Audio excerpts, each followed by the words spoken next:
Haruki Murakami, born January 12, 1949, Kyoto, Japan, Japanese novelist, short story writer, and translator whose deeply imaginative and often ambiguous books became international bestsellers.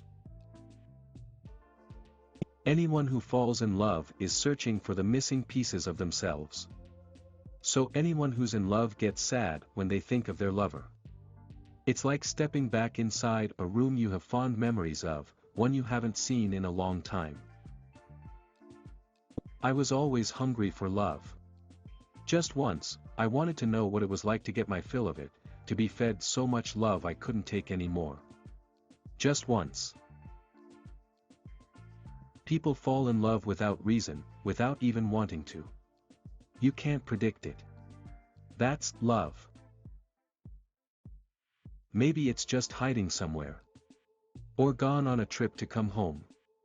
But falling in love is always a pretty crazy thing.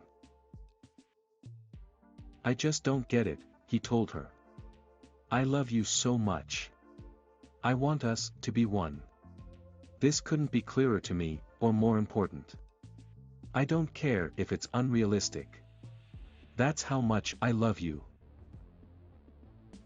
We're both looking at the same moon, in the same world. We're connected to reality by the same line. All I have to do is quietly draw it towards me.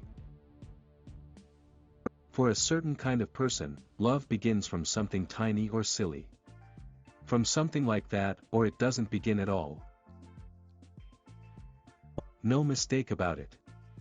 Ice is cold, roses are red, I'm in love. And this love is about to carry me off somewhere. Sometimes when I look at you, I feel I'm gazing at a distant star. It's dazzling, but the light is from tens of thousands of years ago. Maybe the star doesn't even exist anymore. Yet sometimes that light seems more real to me than anything. It's not as if our lives are divided simply into light and dark. There's shadowy middle ground. Recognizing and understanding the shadows is what a healthy intelligence does. And to acquire a healthy intelligence takes a certain amount of time and effort. Life is not like water. Things in life don't necessarily flow over the shortest possible route. In the midst of life, everything revolved around death. Even if we could turn back, we'd probably never end up back where we started. Even chance meetings are the result of karma. Things in life are fated by our previous lives. That even in the smallest events, there's no such thing as coincidence.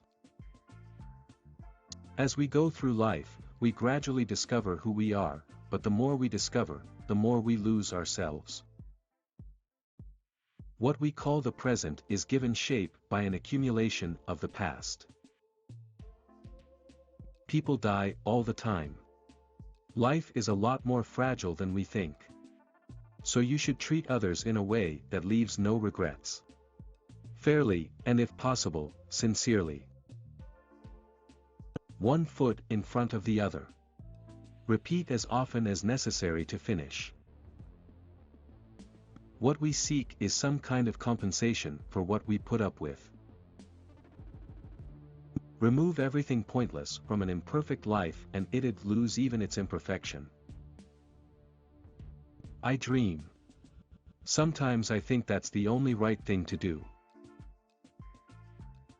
Narrow minds, devoid of imagination. Intolerance, theories cut off from reality, empty terminology, usurped ideals, inflexible systems. Those are the things that really frighten me.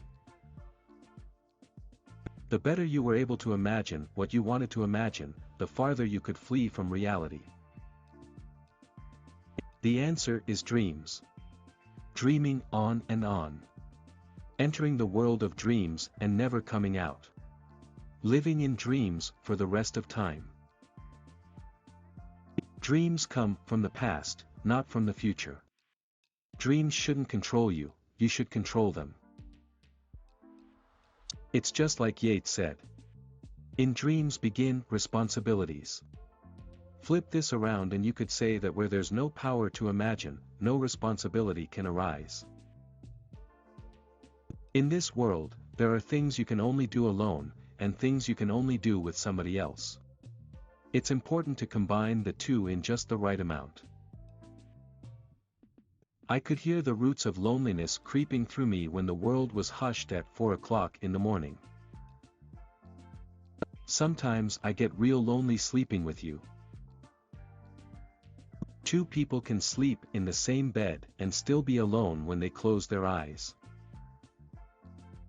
Nobody likes being alone that much.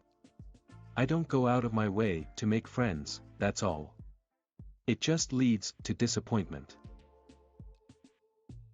The human heart is like a night bird, silently waiting for something, and when the time comes, it flies straight toward it.